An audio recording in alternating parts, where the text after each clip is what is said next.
Welcome friends. तो maximum minimum concept के next questions की ओर बढ़ते हैं। पिछले वीडियो में हमने 2 क्वेश्चन किए थे,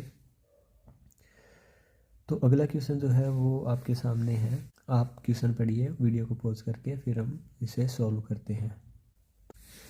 ये क्वेश्चन बोल रहा है कि A1 से लेकर A52 तक पॉजिटिव इंटीजर्स है और उनका जो अर्थमेटिक मीन है वो A2 से A52 तक के जो पॉजिटिव इंटीजर्स है उनके अर्थमेटिक मीन से 1 कम है और A52 की जो वैल्यू है वो 100 है।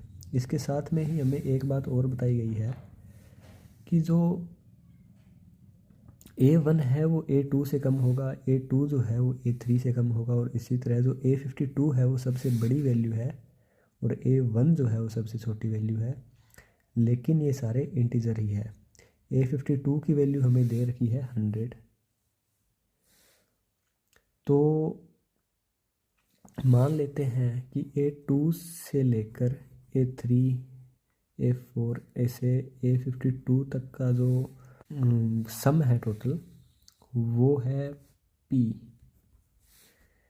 और तो A1 से लेकर जो सम होगा A52 का 52 तक का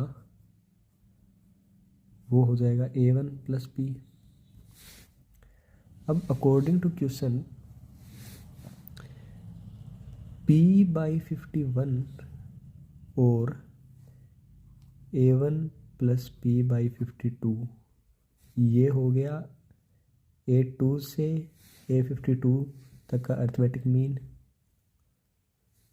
सम of number P divided by 51, क्योंकि 51 क्या है, टोटल नंबर है इन नंबर्स के। और यहाँ पर सम जो है A1 प्लस P हो जाएगा और टोटल नंबर 52 हो गए, तो ये इसका अर्थमेटिक मीन हो गया। इनका डिफरेंस हमें बता रखा है 1। एलसीएम जो है वो आ गया 51 इंटू 52 यानी 2652। इसे सोल्व करने पर यहाँ पर हमें मिलेगा 52P minus 51A1 minus 51P equal to 1। 52P minus 51P ये बच गया P minus 51A1 is equal to 2652। और इसे अरेंज कर अपने को A1 की मैक्सिमम वैल्यू चाहिए, लार्जेस्ट पॉसिबल वैल्यू। तो उसके लिए हम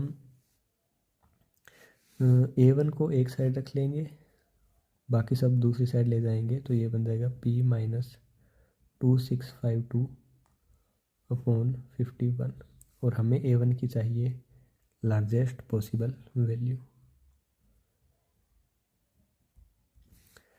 अब जैसे कि हमने पिछले वीडियो में भी यहाँ पर ऐसा सेम कुछ देखा था, जहाँ पर कुछ माइनस हो रहा था, जो चीज़ माइनस हो रही है और इसकी हमें मैक्सिमम वैल्यू चाहिए, तो माइनस जो वैल्यू हो रही है उसकी वैल्यू हम मिनिमम ले रहे थे। लेकिन यहाँ पर जो P की वैल्यू है वो जितनी ज़्यादा हो पाएगी A1 की वैल्यू भी उतनी ही ज़्यादा हो पाएगी, तो हमें P की वैल्यू मैक्सिमम ही रखनी है। तो इसको एक बार छोड़कर हम चलते हैं थोड़ा दूसरी दिशा में, जहाँ पर हम देखेंगे कि A1 A2 से छोटा है, A2 A3 से छोटा है। ये बात हमें क्यों बोली गई थी? इससे हम निकाल सकते हैं P की मैक्सिमम वैल्यू। P क्या था? A2 से लेकर A52 तक का सम, जहाँ A52 अगर 100 है, ये हमें दे रखा है, तो A2 की वैल्यू क्या होगी वो हमें नहीं पता, इसलिए हम क्या करेंगे, A2 की मैक्सिमम वैल्यू लेंगे। चूंकि सभी इंटीजर है इसलिए हम एक एक कम करते जाएंगे। जैसे A51 है वो 99 हो जाएगा, A50 जो है वो 98 हो जाएगा। इसी तरह से जो A2 आएगा वो आ जाएगा 50। ये जो A52 से नीचे की वैल्यू है ये हमें नहीं दी गई थी, लेकिन क्योंकि हमें P की वैल्यू मैक्सिमम चाहिए इसलिए हम जो मैक्सिमम इनकी पॉसिबल वैल्यू हो सकती है वो ही ले रहे हैं।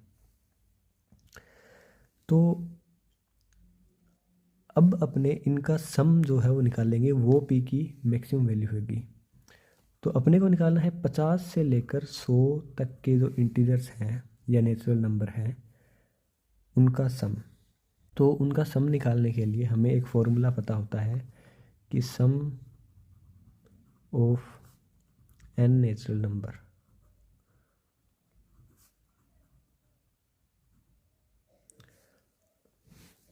इज इक्वल टू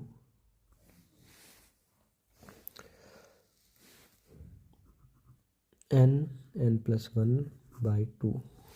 तो ये फॉर्मूला आया कहाँ से, ये भी मैं इस वीडियो के लास्ट में बताऊंगा, लेकिन उससे पहले चलो ये निकाल लेते हैं। यहाँ पर जो n की वैल्यू है वो है कि 1 से लेकर हमें कहाँ तक का सम निकालना है। जैसे अगर अपने 1 से 20 तक का निकालना है तो n की वैल्यू 20 हो जाएगी, लेकिन यहाँ तो हमें 50 से 100 का निकालना है। तो इसका जो सॉल्यूशन है वो ये होता है कि पहले हम 1 से 100 का निकालेंगे और फिर उसमें से 1 से 49 तक का जो सम है वो माइनस कर देंगे। तो 1 से 100 तक का हो गया 100 इंटू 101/2 माइनस 49 इंटू 50/2। इसकी जो वैल्यू आएगी वो आ जाएगी, इसकी वैल्यू होती है 5050 और इसकी जो वैल्यू है वो आ गई 1225। तो जो 50 से 100 तक की जो नेचुरल नंबर्स हैं उनकी जो सम है वो आ जाएगी 3825। और जो पीक जो था वो भी यही था, A2 से A52, यानी 50 से 100 तक की नंबर्स का सम। और इसकी अपने को मैक्सिमम वैल्यू चाहिए थी, वो आ गई है 3825। तो अपने यहाँ पर ये वैल्यू पुट कर देते हैं और A1 की मैक्सिमम वैल्यू निकाल लेते हैं। तो 3825 माइनस 2652/51 इज इक्वल टू 1173/51। तो A1 की जो मैक्सिमम वैल्यू है वो हमें 23 मिल जाएगी और यही हमें क्वेश्चन में पूछा गया था। तो यहाँ पर हम अपना आंसर लिख देते हैं 23। तो उम्मीद करता हूँ ये क्वेश्चन आपको समझ आया होगा। अब चलिए, मैंने आपको बोला था कि ये जो फॉर्मूला है कि 1 से लेकर n तक के जो नेचुरल नंबर होते हैं उनका सम n+1/2 क्यों होता है। मान लेते हैं कि हमें 1 से लेकर 6 तक का जो नेचुरल नंबर है उनका सम निकालना है। तो अगर हम इसे इस तरह से देखें कि 1 + 6 + 2 + 5 + 3 + 4, तो ये क्या बन जाएगा 7 + 7 + 7। यहाँ पर जो 7 है वो कितनी बार आया है, 3 बार। और ये 7 क्या है, जहाँ तक का हमें सम निकालना था उसके एक ज़्यादा है, यानी n+1 है। तो n+1, और ये कितनी बार आया है, n/2 बार। जहाँ तक का हमें सम निकालना था उसके आधी बार, यानी 3 बार, यानी 6 का आधा 3 बार। तो इंटू n/2, और यहीं से ये फॉर्मूला बन जाता है n+1/2। ये अब हम सेम चीज़ कोई दूसरे एग्जाम्पल से समझ कर देखते हैं।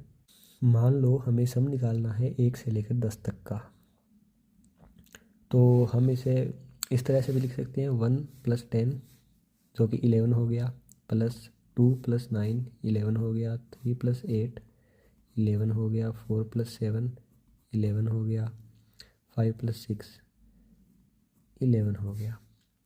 तो यहाँ पर क्या है, 11 5 बार आ गया। तो हम इसे ऐसे भी लिखते हैं, इसका जो सम है वो 11 × 5 जो कि 55 आ जाएगा।